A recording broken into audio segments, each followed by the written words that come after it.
Hello, my name is Amanda Hastings, and thank you for viewing my poster presentation.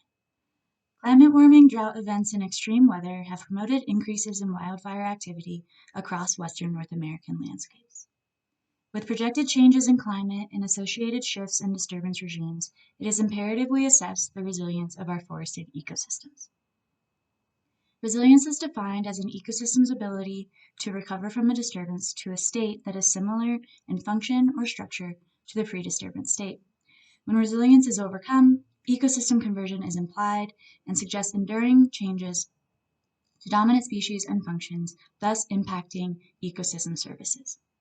In our study, we monitored forest recovery 3 years post-wildfire to address two primary questions.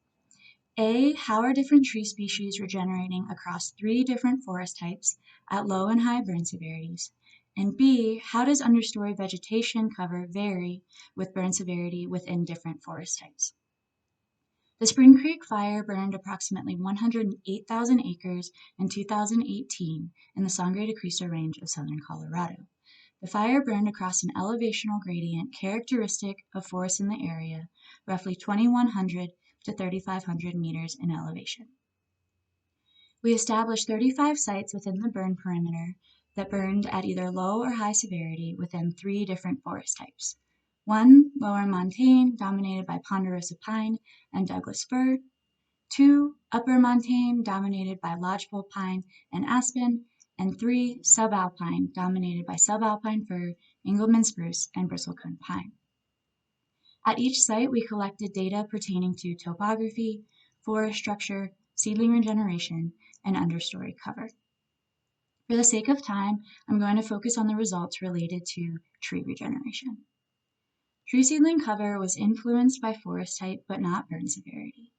We found that tree seedling cover was significantly higher in lower montane sites and lower in subalpine sites.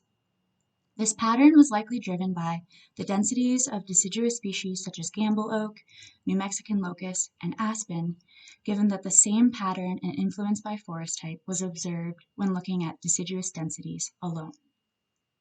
The key findings from our study include it is possible that lower montane forests, in contrast to the other 2 forest types, may be more susceptible to conversion to either a different forest type or non-forest, given the high densities of deciduous species and also high shrub cover. And finally, more time is required in the post-fire period to determine whether or not the patterns we observed 3 years post-fire foreshow the ultimate recovery trajectories of these forests. Thank you.